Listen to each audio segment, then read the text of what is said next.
What up? It is the PR Project off season, episode 3. I'm Tommy Runs. I'm Aaron Worldwide. What up, though? So the energy on this show is going to be different. We got let me just check off all the boxes. I just got an alert that we live on my phone. That's dope. Yeah, I get them every week. I need people to hit that button. Anyway, shout out to our sponsor, the awesome company UCAN. UCAN is a nutrition company. It is the leading bleeding edge technology, doing a really great job. Not bleeding. Bleeding's actually a bad reference, but leading edge. We've been using UCAN for quite some time now on our long runs and during our workouts, post run, pre run, snacks. They got snacks that's actually pretty fire though. I have to go with that. I was like really upset that I haven't gotten a shipment of snacks yet because I need them. I need that. I need some protein, man. I'm a snacker, bro. Oh, you do? Oh yeah, that's good. We got it's coming. You good? So yeah, thank you. Shout out to UCAN. The cool thing about UCAN is actually that there is no caffeine, there is no jitters and weird feeling. It's just a nice sustainable energy throughout the workout, throughout the day. Stabilizes your blood sugar levels, which in turn provides a better, more sustainable energy source for working out and living. You know, if you want a graveyard shift or just a long shift, you a nurse, you need to pop you out. UCAN Edge. They be like, what you eating? But don't worry about it. This is my business. This is how. No, you tell them. You tell them. Tell them that Rewind. this is UCAN, and tell them to go on the website and use the code PR Project, and they can get 20% off their order, and they can be like you, which is full of energy. Right. That's what you say. Instead of don't worry about it, you say you can feel this way as well. PR Project promo code 20% off your whole purchase. Right there. That's it. Thanks for the assist on that. That was beautiful. You want me to alley-oop? Yeah, that was perfect. You did a great job. Hey, man, really, real quick though, like the reason why I said the energy level, I think I'm about to have to pop 1 or 2 of these between now and the rest of the day. Talk to me about it. Ain't really even that hot yet, but like, what we doing? Like, how? Like, what's your tips for like training in the summertime, bro? Because the heat is a thing, and it's like we've been complaining all winter. Not complaining, but just grinding through the winter. You know what I'm saying? Like, it could have been better. You know, we wished it was a little warmer. You know, a little less windy, a little less snowy. But now we're here in 80-degree weather, 80-something% humidity, sun beaming like Willie. What we got? What you got to do, man? I think the number one thing, and I was kind of trying to. That's why I was looking at myself in my reflection, like, bro, do I have a glasses tan? I can't come glasses tan, bro. Oh no, you do kind of got. You see it, like, yeah. Well, no. That means frames. You feel me? No, I think it's just the lights because that means I got it too. And okay, cool. I ain't tripping. Well, I am tripping. Cool. But I think the number one most important thing when training with the heat is giving yourself grace and understanding that you aren't trash. Like, you aren't, you know what I'm saying? Like, you're not slow. You're not, you know what I'm saying? You're not out of shape.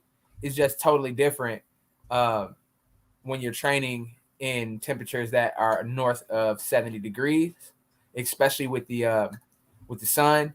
And we live in a humid climate up here in Michigan, and it gets really muggy and really hot and just really nasty.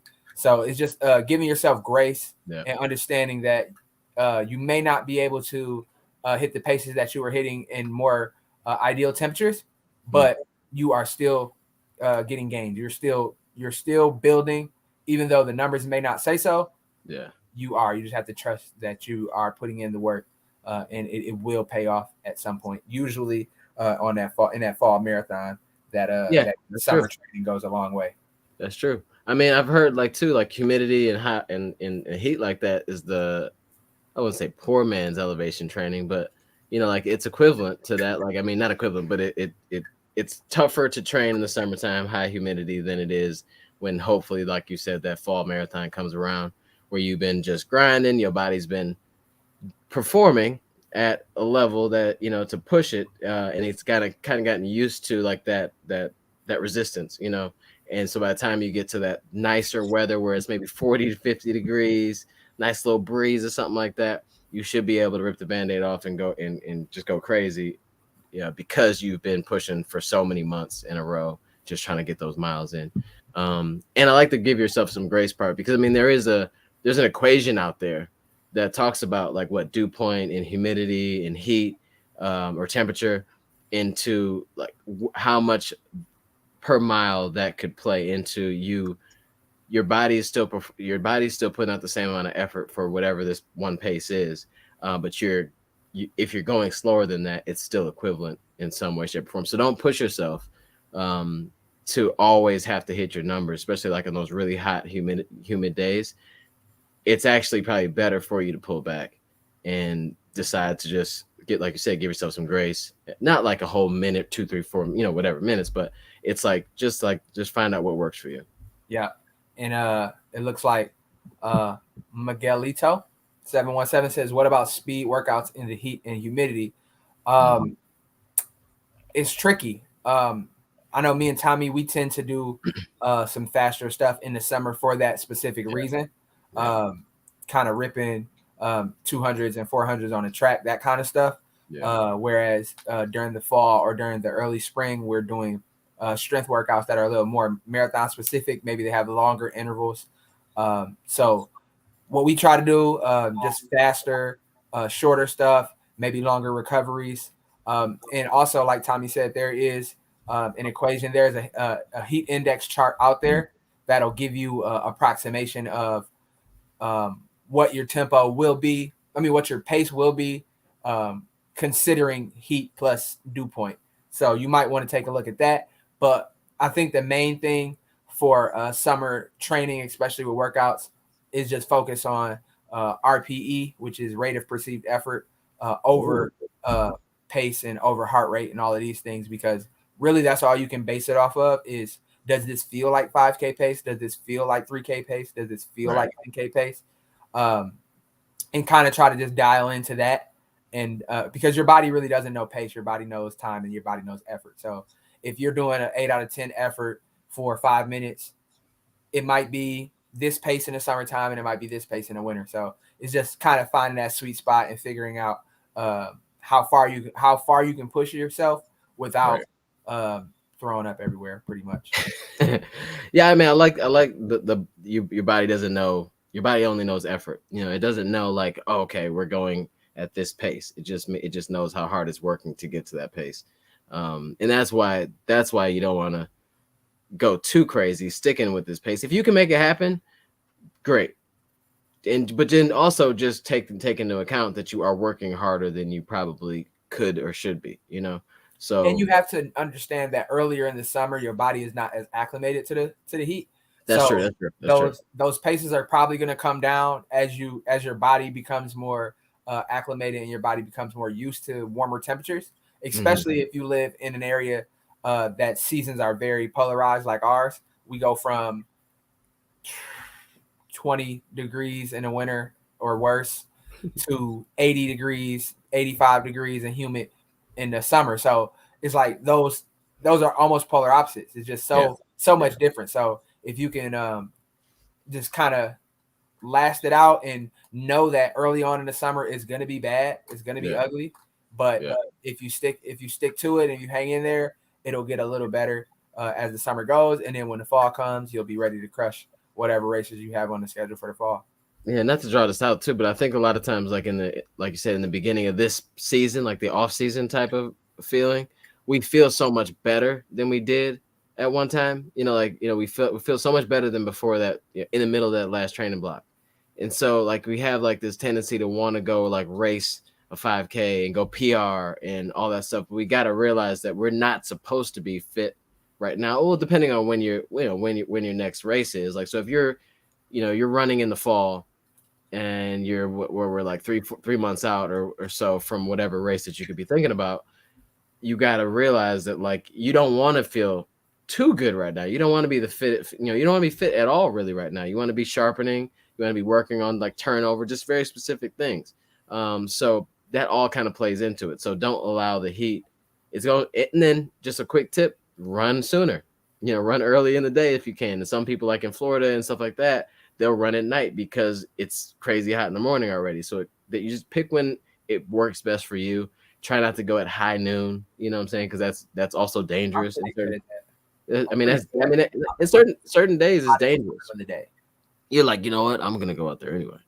Yeah, but you're right. It does get dangerous because, especially if you're out there for a long time, and you don't have like alerts or anything on your watch, and you don't, God forbid, you pass out on a run from the heat and there's no one around to help you out. So especially like out on the trail or something like that. So you have to think safety first. You have to just be smart about it. For sure. Don't feel like, man, I have to get this run in. I have to get this 5-mile tempo in, and it's 98 degrees outside. It's sometimes you have to use your better judgment and push it till tomorrow, or do it when the sun goes down, or do it before the sun comes up, or even some deviation of that. Like it's all, we're not, none of us. I mean, even like I was gonna say, we're not pros. Pros do this. Pros change workouts when they need to, and when it's safest for them. Like, because you may go rip this workout, but does it really benefit you if you did it in like the worst conditions possible? Like it just doesn't add up. So just be careful out there. And I wanted to kind of talk about like, pre-training block like tips, because this is a compliment to you. You are doing the beginning of the off season extremely well, in my opinion. Like you are walking through it like as if we've done this before, and it seems like you got it all under control. And I just want to know, like, what are your thoughts and tips for people? Because you're in pre-training block mode right now. Like, you probably won't start your training block until like August or something like that. So what are your tips for like managing this time and being set up hopefully to start your training block in August? So I think the number one thing is just like not putting too much pressure on myself. I do like, so I'm kind of in like a mini speed block right now. I'm doing one speed workout a week, and then a long run, and then everything else is easy. So I give myself kind of the freedom to perform these workouts at paces. I'm kind of feeling it out. Like, where should I be right now? Where should these paces be? How should they feel? So just trying to get back into the rhythm of training, the rhythm of running, but also kind of challenging myself a bit to see, okay, what does a 5K specific workout feel like? What does this speed workout feel like? And I go into it with ideas of where I should be as far as pace, but I don't handcuff myself to that pace. So I might say, okay, I'm going to call 5K pace this pace, but I'll give myself a range. So maybe 20 seconds slower. Just be straight up with it. I mean, the people know your marathon time. What we talking about? So, I mean, I've been calling it 5K pace right around 6 flat, but I haven't really been running those for when I'm called to run 5K pace. Fortunately, I've been able to push it a little harder, but there is also shorter intervals. So it's just kind of turnover and kind of just trying to sharpen and take advantage of the speed that I have in my legs right now, because they're not bogged down by a bunch of volume. It's kind of fun to get, and really that's it. Having fun doing things that we don't normally do in a marathon block. And we want it to be beneficial, but I also know that it's not like life or death. If I bomb a workout, then whatever, it is what it is. Yeah. And I think that, like you said, like do what you can't really do in a training block. You know what I'm saying?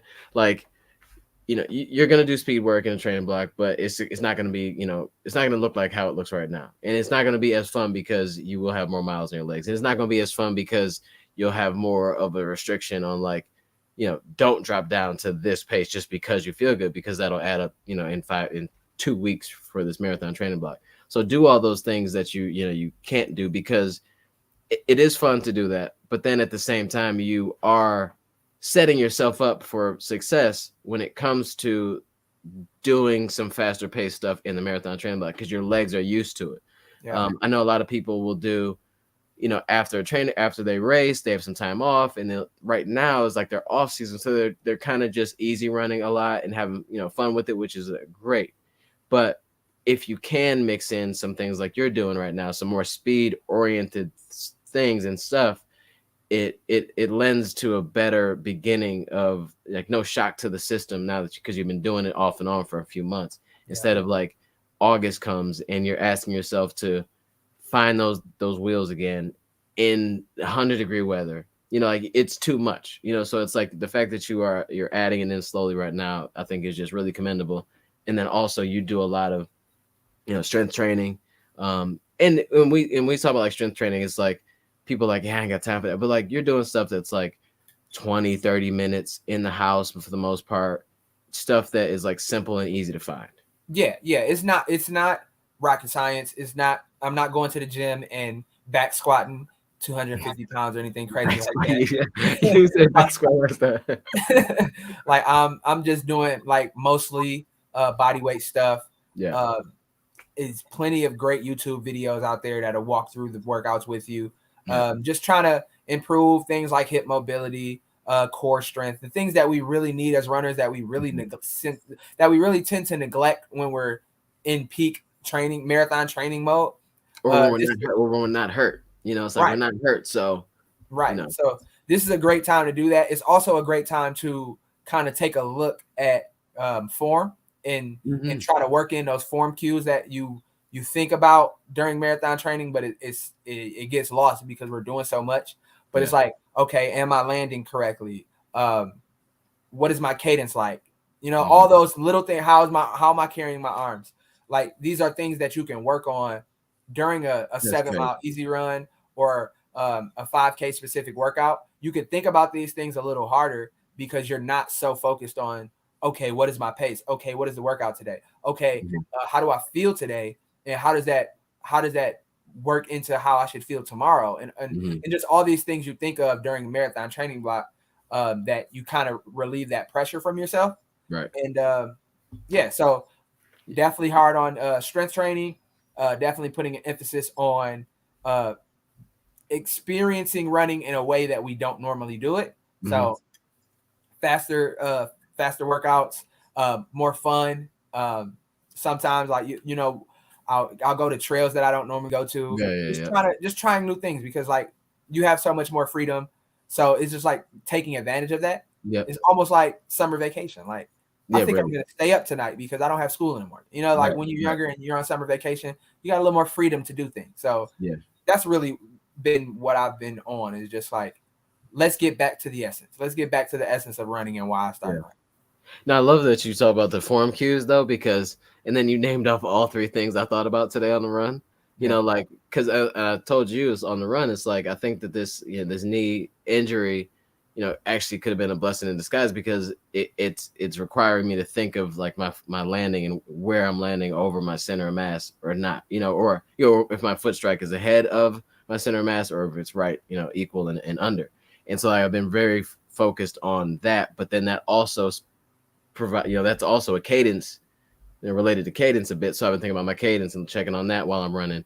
And then also, the arm carriage. And it's kind of cool to think about that now because if you're in the middle, you're tired and you got, how many ever miles in the week and you're just week after week of this training, that's the last thing you want to do is like really have to think about all that stuff. So if you can get things, tight and together and in order before school starts, in the fall, then the better, better for you. So like basically go get a tutor. Get a tutor in the off season, in the off season, summertime. So and tutor yourself through the process, have some fun. And I think that I just wanted to give you kudos for that because you're doing a really great job, man. I appreciate that. And I'm thankful that my body has held up enough to allow me to do this. Because I've had training blocks where I needed a lot of time off. I dug myself too deep into the hole and I couldn't get out. So I just needed a lot of time off and then just a lot of easy running to get back into it. But fortunately, I made it through our marathon training block in decent shape. I took a decent amount of downtime, and now I'm just building volume back up because you also want to build that volume back up in the off season because you don't want to just jump into a marathon training block without building any volume, because the old adage goes, the like formula to injury is too much, too soon, too fast. So either you're doing too much volume, or you're ramping it, or you're running too fast, or you are adding in too much intensity too soon. So if you can build the volume, and then once the marathon training block comes, you throw in the intensity, your body will be more adapted and ready to do that. Whereas if you're trying to build the volume, if you're trying to add in volume and intensity at the same time, you're opening yourself up to some really injury. Yes, you injury prone things. Yeah. Yeah, and then we add in, we're supposed to do strength training when we train. So it's like you add more miles, more speed, and then you try to strength train too, and it just doesn't work out. Yeah, you're shocking the body. You're putting the body through a lot of adaptation, and you're asking a lot from yourself and from your body to be able to do that. Whereas if you've already built a nice base and you're starting at a baseline of volume, and all you're doing is adding in that intensity, your body should respond a little better to that. Yeah, dope. And the cool part, like, I mean, even all that stuff, you kept saying fun in there every now and then. So to me, racing is fun. So this is the time when, I mean, this is the time when, to us, is when we, like last year, we focused on that speed work, and so we started to sign up for shorter races. Because either you're a marathoner or a half marathoner, whatever, it's cool to mix it up and do some other things. So I just wanted to talk to you about, when is your/our next race? So it's funny that you asked me that, because I literally just signed up for it 2 days ago. Yeah. The Rust Buster race will be a 5K in Trenton, Michigan. The Rust Buster. I'm sorry? No, I'm just saying the Rust Buster. Oh, yeah. The 5K in Trenton, a part of the Trivium Mega Medal Series. It will be a Rust Buster for sure. It's going to hurt. My chest is going to burn. I already feel it. But the goal is to put down a legitimate effort and kind of get back into the swing of racing, putting on a kit and a bib, and lacing up the running shoes and getting those butterflies at the start line and all of that cool stuff that comes along with racing. Trenton Summerfest 5K. They also have an 8K and a half marathon. I ran the 8K last year, and I bombed it like at mile 2.5. I just died, bro. It was terrible. Yeah. Well, let's talk about why, though, because you went out at like. I made a rookie mistake. I got pulled out faster. So I was running an 8K. I got pulled out and ran the first mile faster than my best 5K pace. So that's like the perfect way to like meet the Grim Reaper. Like, it's gonna get bad. Like, and I knew, I'm like, it's gonna get bad. You're like, oh boy. I thought maybe, I'm like, all right, well, maybe today is the day. I mean, it was. But that's cool about this time of the year. It doesn't really matter. You know what I'm saying? Like, and you did that, and it meant nothing, for your next races, later in the year. But that's the time when you want to try some things out. Like, why not? What worst case scenario, you don't finish where you want to, and it is what it is. On to the next one. Yeah. So, and it's not like you trained for 16 weeks for it either. So it's like, you might as well just have some fun. And note to self: don't go out, that fast next time, to try to have more fun in the grand scheme of things, that race. But that's the time to try it out. And for sure. Yeah. And it's like, it's an opportunity to kind of meet those demons that you meet in the marathon. Like, there's going to be a time in the marathon where things get difficult. There's going to be a time in the marathon when things get ugly and something doesn't go right. So if that's your first time experiencing those things in the marathon, then it can leave you in a bad place. But if you can draw back on, I remember that 5K I ran 3 months ago and I felt exactly like this. How did I overcome that? You know what I'm saying? What can I do? I'm familiar with this feeling. What can I do to push through it? So racing is a skill. Like we say, racing is absolutely a skill. So if you can brush up on that skill on a regular basis, then it'll only do good for you. Yeah, because it's like you hit that wall or have that feeling or whatever, and then it's it's gonna happen again sometime, but you just realize it's not as bad. It's not really that bad. I mean, it's terrible in the moment. It feels like you're gonna die, but it's like you don't die, and then so when it happens again, it's like I didn't die last time, so let's just continue. And a good part about this is if you're going out all out in the 5K, the pace that you're going to be running for a half or a 10K or a full marathon is not going to be anywhere close to that pace where you just bombed it at. Yeah. So it's like it mentally you're like, okay, well, it's not that bad, so let's just calm down, figure it out. You're not going to die. Move on. So my mantra in this speed block has been this. I don't cuss on this here stream, but it's been this blank is temporary, because this should be temporary. You feel me? Like when it get tough, I'll be like, bro, it's temporary, bro. Like, did you just blank it and then say it? Yeah, because I had to drive it home with dramatic effect, bro. But yeah, it's temporary. Like we're strong enough. We know we can do it. It's just, can we deal with that pain for that Can we deal with that discomfort for that temporary time? So, like when I'm running a 400 that I just ran 8 of them, and I gotta run it faster than the last 8 I did. I'm like, okay, this is gonna be 85. This is gonna be 80 seconds of discomfort, but this shit is temporary. Like when I finish the interval, it don't hurt no more. So it's like when you're done, it's over. Yeah. So just like how it feels, and you won't die when you finish it. Like that it's not gonna be the end of the world when you finish it. So give it all you got. Why not? Yeah.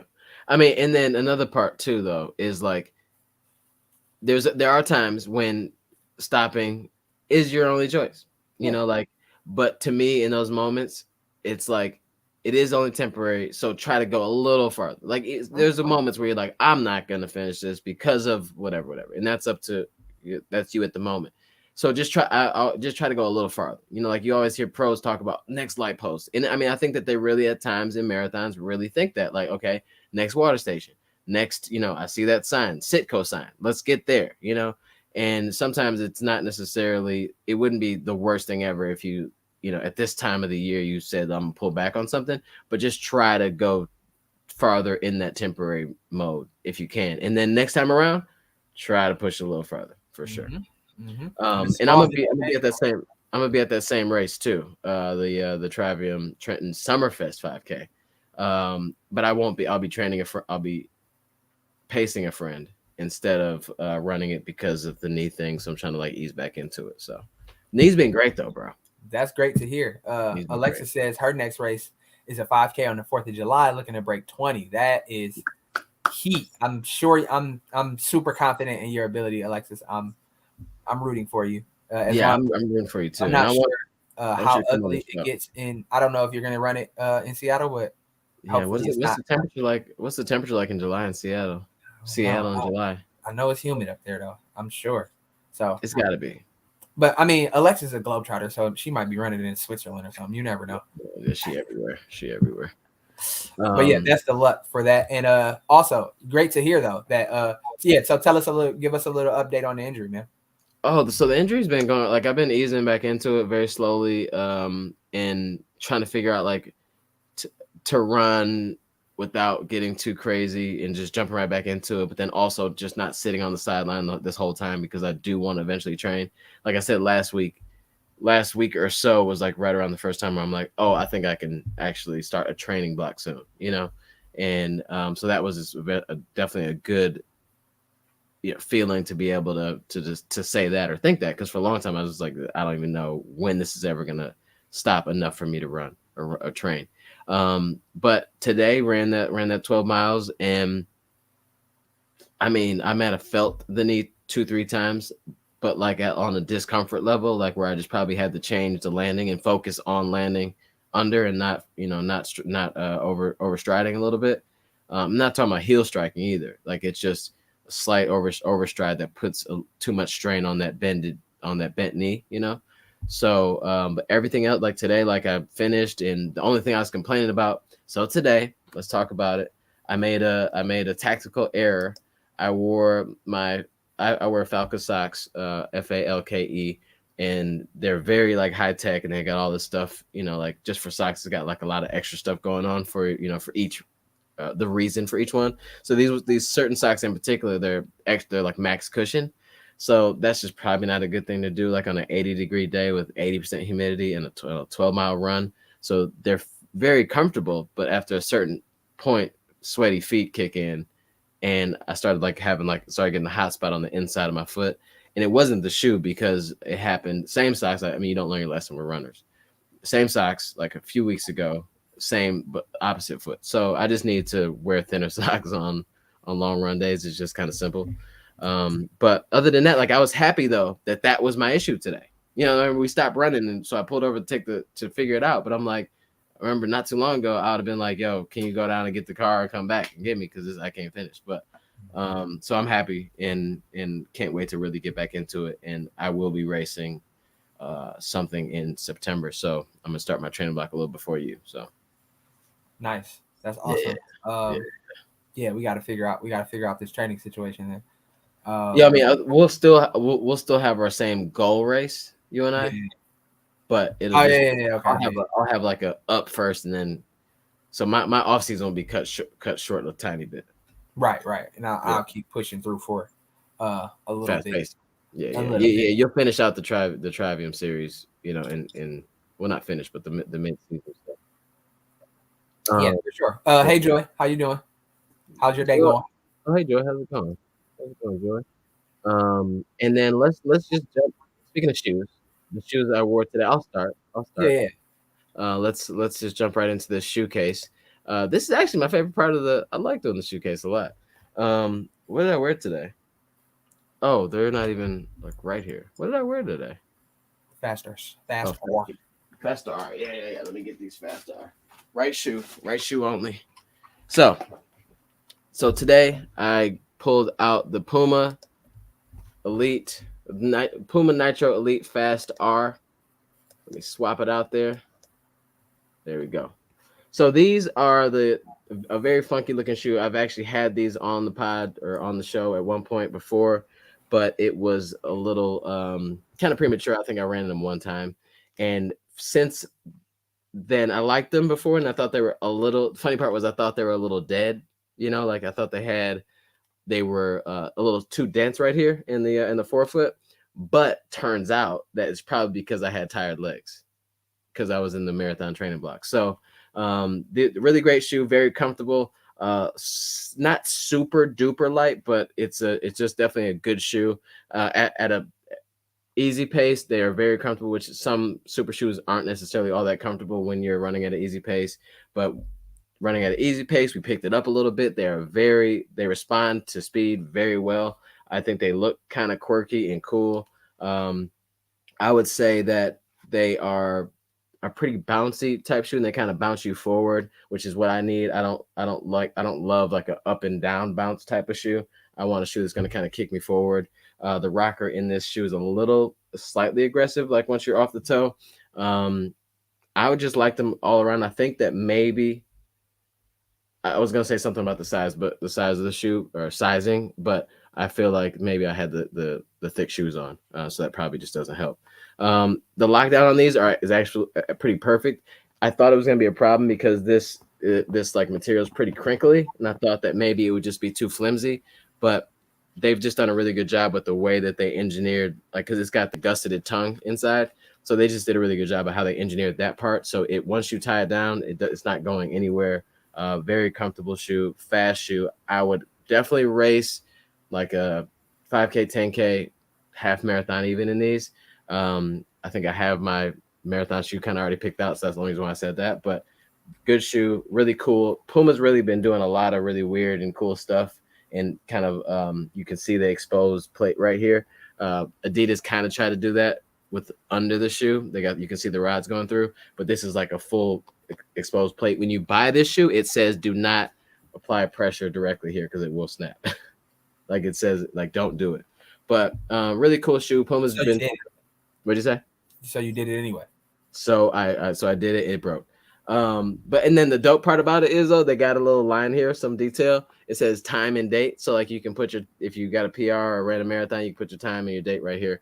But Puma's been doing some really funky stuff with shoes. They got this new 5K shoe coming out like in the fall that looks like a spaceship, bro. Like this looks weird, but this 5K shoe doesn't even like have like the angle to the back of the shoe is just like a soup. You no heel striking at all in that shoe, but it's like straight up for 5K racing. But dope shoe, good job, Puma, Nitro, Elite, Fast R. Alexis asked, it's not unisex sizing, right? Oh no, I don't think so. No, I mean no unisex. No, they don't have. This is not. I don't know. Puma has a new line though where they're just doing women's only shoes. So I don't know if they have a women's sizes for these. I can look into that for you though, Alexis. But I mean, really cool shoe. Yeah, Puma. If they're like flagship runner right now is Molly Seidel, right? So they definitely should have some women's size type vibes. Like, kind of crazy if they didn't, but it takes time, I guess. It takes time. I saw a cool Under Armour campaign talking about women's shoes and how most running shoes are built with the men's sample size in mind. So we definitely got to get more inclusive with sizing and just creating shoes that are built more for women as well, because women run probably more than us. I think the numbers say that there are more recreational women runners than there are men. So which is crazy. Definitely important to show them love and give them the appropriate amount of attention.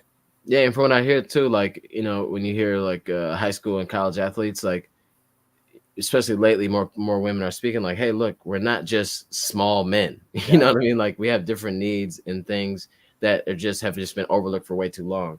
And I like that there's brands like Lululemon, Puma, and like you said, Under Armour that are just like, yo, this is a real thing. Like it's not even like a ploy. It's like you should. It just seems like it's. I don't know how they haven't done it already. It's a no-brainer. It's like we've been making running shoes for 40 years, 50 years. Like you would think. The problem is people just buying them, so it's like we don't need to. But like it's not about that either. It's like we talk about inclusivity and all these things and the support and all this other stuff, but like support it where it matters though. Like go make something, with a certain set of people in mind. Put your money where your mouth is. Don't just give us lip service. You gotta actually show. So Alexa said I thought I saw her promoting shoes for women's feet. If you're talking about Molly Seidel, they do have a new shoe that's out. It's like purple and black. I don't think it's a racer, it's more of a training shoe. I'm trying to get my hands on another women's shoe, but I want to get my hands on for like one of the ladies that we run with for sure. Just to try to see if I can put that together.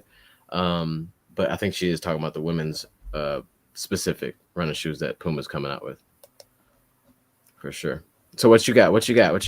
So I'm gonna go to a shoe that we spoke about once before on the show, but I've been able to. Oh, that's lit. So Alexa says Allison Felix's brand will give you new shoes for free if your feet get bigger while you're pregnant. See, that's why we need women. That's why we need women in these rooms. Like this is why we need women. Because I would have never thought. I would have never thought that. I would have never thought about it, which is not bad. But when you have a woman there, when you have someone there that knows, when you have a decision maker that is a woman that is making decisions with women's needs in mind, that's what happens. So that's awesome. I think, and Allison Felix is just like crushing it. She's doing a lot in the running space, and she's breaking down barriers as far as what you can and what you can't. There's nothing you can't do as a woman. What you can do as a woman, even as after having a child, even as you get older, as we see with all of these women runners, especially distance runners, they're still killing it. They're still PR. They're still setting records. Like they're smashing it. So. Like just yesterday, but just yesterday they did the New York mini 10K, and I think out of the top 5, 3 of them are mothers, and not like super young either. So like it's just perfect. Like there's so many different types of people out here and women out here that are just crushing it at all levels. So it just seems weird that. I'm glad that brands are coming along with it, but it just seems weird that it hasn't happened already. But it's 2022. It seems like it should have happened years ago, but we'll still take it because progress is progress. What shoe are you talking about? So I'm talking about the Adidas Adizero Adios Pro 2.0. Yeah. We got this shoe a few weeks ago. Actually, no, we got this shoe quite some time ago. We got this shoe right. We got this shoe before Rhode Island, yeah. before Boston. Yeah. Yeah, like a couple weeks before the marathon. So we've had this shoe for quite some time. I had this shoe for almost 2 months, probably almost 2 months now.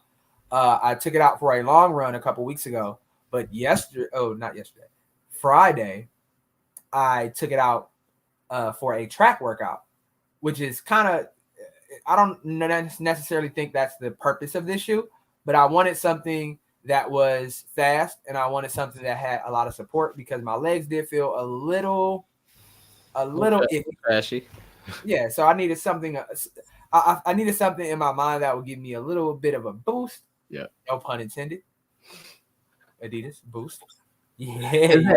Is the foam in there a boost foam? No, this isn't boost foam. No, this is Light Strike Pro.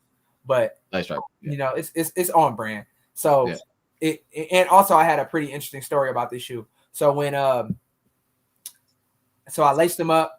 I started my warm up. I had a 2-mile warm up, and I'm just like, man, my feet are all over the place right now. Like I don't feel like I can't figure it out. I can't figure out where the sweet spot is on this shoe. Mm-hmm. I just feel like I'm all over the place. But I'm like, I'm gonna tighten the laces up. I'm gonna try to dial in the laces a little better. Mm-hmm. So once I finish the warm up, I tightened them up a little bit. No runner's knot, but just tightened them up a little bit. Made sure that I flex my toe up when I was tying them at the end, just to make sure my lockdown was on point. So flex toe up. Yeah. So when you are looking at your shoe like this, kind of flex your foot up when you tie it. So because when you go back down like this, it's gonna loosen up. So if you tie it like this, it's not gonna be as tight as it could be. So if you tighten it up with your toe pointed a bit, it's something I saw on Instagram. I thought it was cool. That's genius. I love it. Yeah, so it made sense. So once I got the laces dialed in, so my workout was 2-mile half marathon tempo, followed by 800 at like 10K pace and a couple 400s at 5K pace. And I got like 2 laps into the tempo, and I just thought in my head, like, man, these are the lacing worked perfectly because I feel so at home in these. I feel so comfortable in these. Not super springy, but the foam is super dense. So it was just like each step, they were like super quiet. They're very quiet shoes. Yeah, it was just like, okay, I feel light. I feel like I am floating. Like I didn't feel like, because in some of the other super shoes, that loud landing kind of plays tricks on you. Like, am I really like plotting right now? Are my steps super heavy? But I didn't feel that. I felt like, okay, I'm feeling like Kibowatt candy in these. You know what I'm saying? Shout out Adidas. You feel me? I feel like I could do whatever. So high marks for this. I know it wasn't designed to perform on the track, but that continental rubber kept me on point. And I felt super powerful in my 400s, below 5K pace. Yeah, overall, I'm loving this. I actually during the workout, I'm like, is this what I'll be racing in? Oh, like, I was thinking about it. So this might make an appearance in Trenton. I'm not gonna lie to you. So we will see. I'll take out a few other shoes in the days and weeks leading up to the race. I think we've got 2 weeks. Yeah, you gotta drop them on the road again.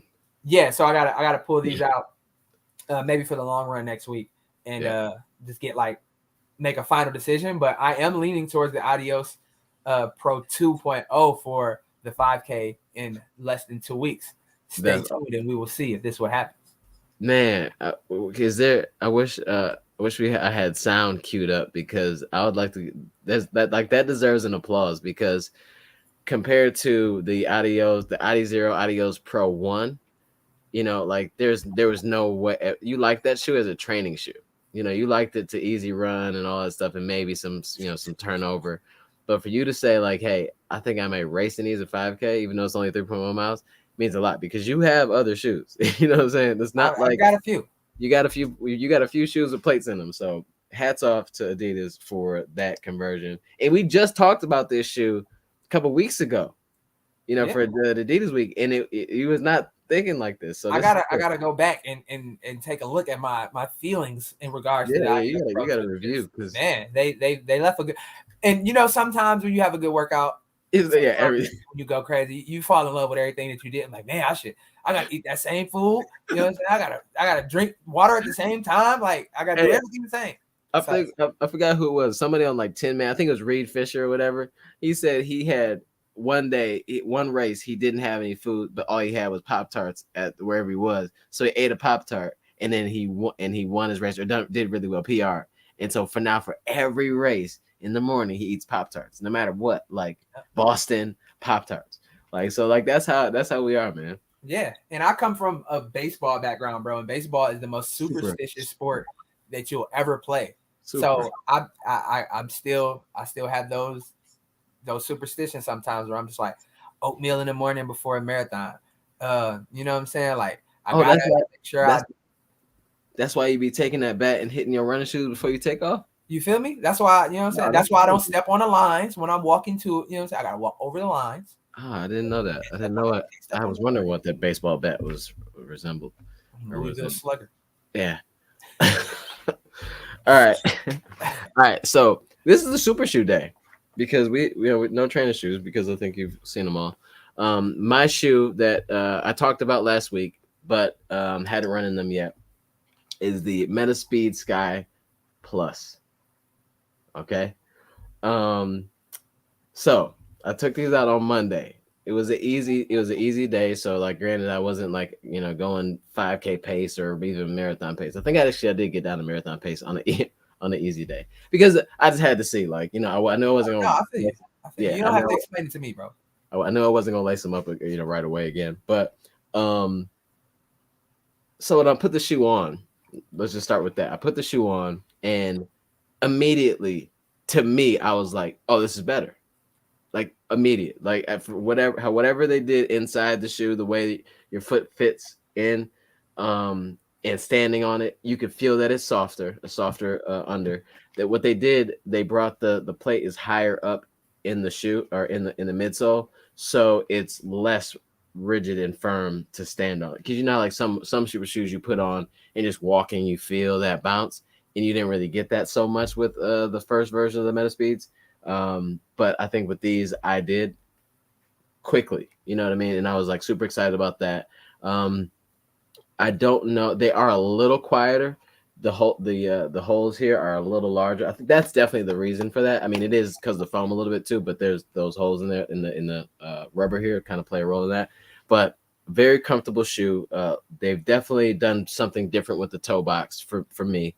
I didn't half size up extra like I probably would have if I knew that these were going to have the same issue, because the first version, if you half size up, you might want to full size up, because of a lot of people had a lot of issues with, like, toes jamming up. They fit fine, but for some reason in the run, maybe this lockdown or whatever, but they answered that issue with these shoes. They have different laces. They have that, that which you kind of saw in another brand do. It's like that notched. Can you see? Yeah, it's like that. It's like you really can't tell right there, but it's like the notch. It's like the textured one. Yeah, so there is no slipping. Once you tie it up, it's not going anywhere. It's a better shoe for sure. It feels lighter, faster. The bounce is there that I felt like I was missing. And I'm a big fan of the first version. And running in this one, for me, the first time, I only wore it once, so I'm gonna wear it again and then kind of come back maybe in a few weeks and do another review on these. But I felt like in the run, I knew it was a better shoe. In the issues that I didn't really know I had for sure about the other ones were apparent when I ran these, because I'm like, okay, more comfortable, no issues in the toe, bouncier, still fast, still springs you forward. But they answered all the issues that I could have had. The back of the shoe is pretty much the same shoe, and the top obviously is it feels like it's more narrow in the front, maybe a little bit, like right here, but they've kind of like lengthened it a little bit, so that fit is no issue, is no problem. But more foam up front, it's just a great shoe. I actually really want to run in the sky in the Edge. This is the Sky Plus. They have an Edge Plus, which is lower stack, higher drop, and it's more like if we're just talking about it, the Sky Plus and the Edge Plus are like similar to Alpha Fly as a Sky comparison and Vaporfly as the Edge comparison. Like those are the because of the drops and the stacks are very similar in the way that they kind of play off of each other. So if you didn't like the Metaspeed Sky for very specific reasons like too firm and toes, this is the answer. 100%. That's awesome. I can't wait to wear them. I have them in the basement. Just I really do think that you're gonna like these a lot.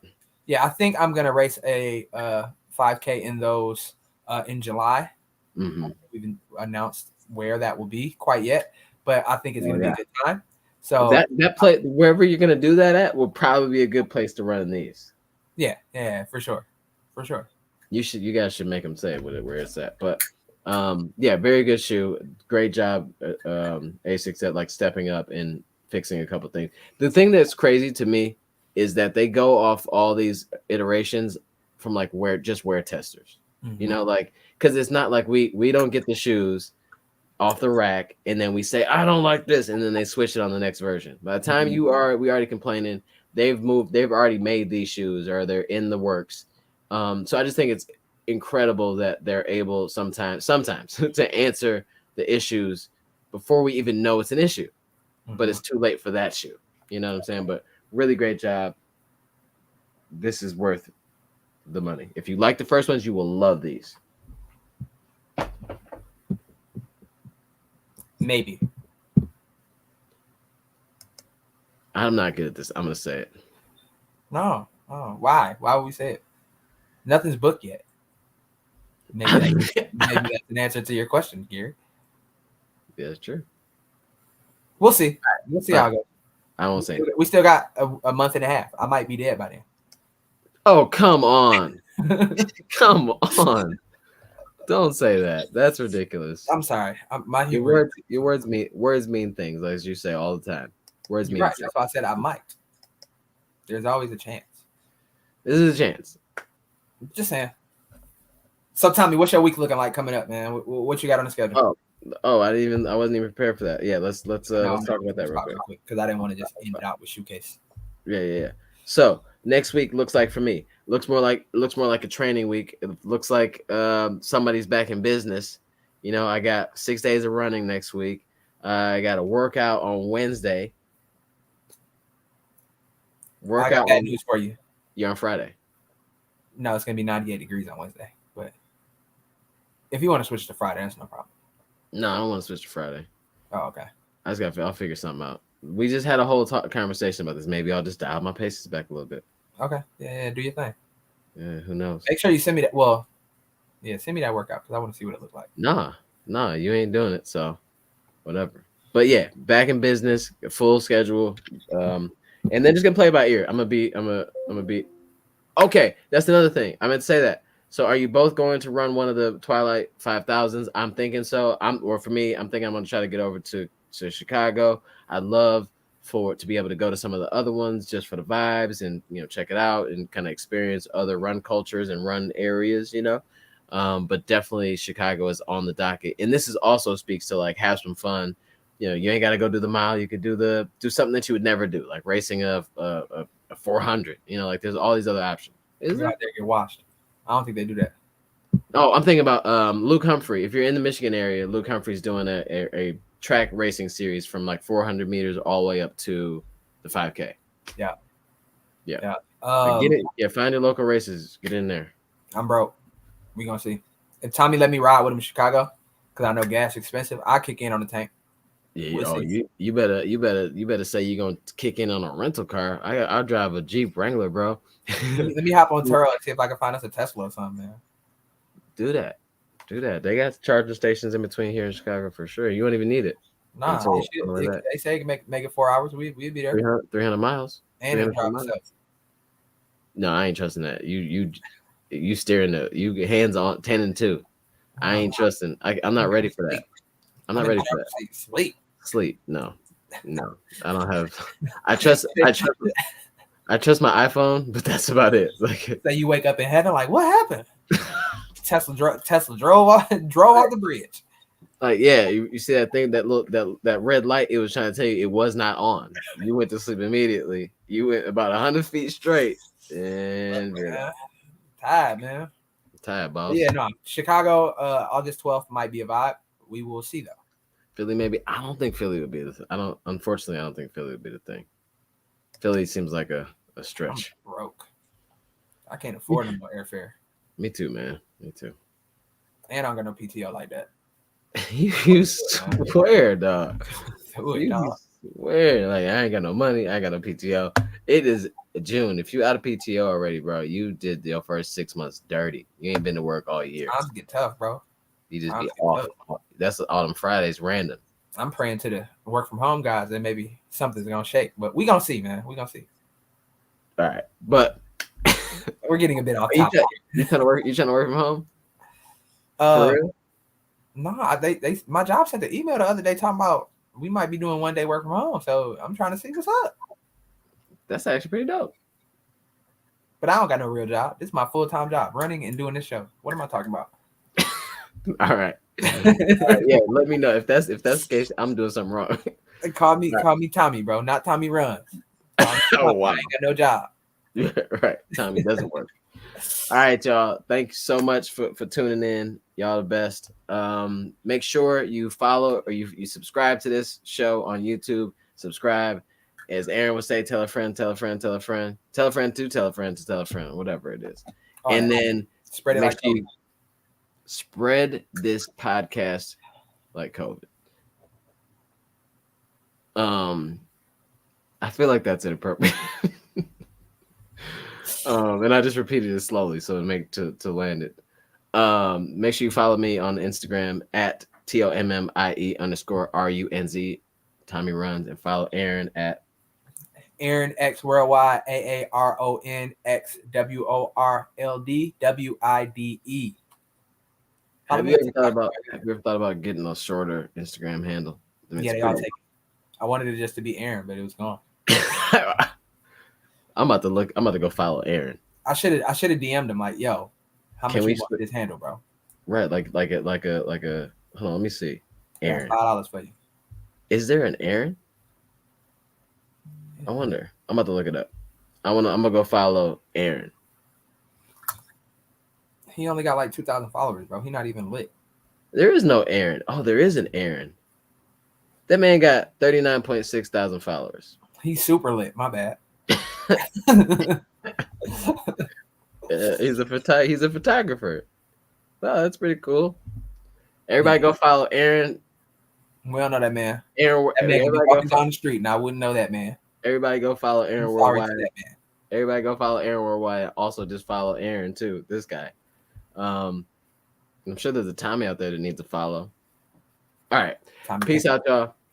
Thank you. Y'all the best. Check in next week. Check out our shenanigans on Instagram.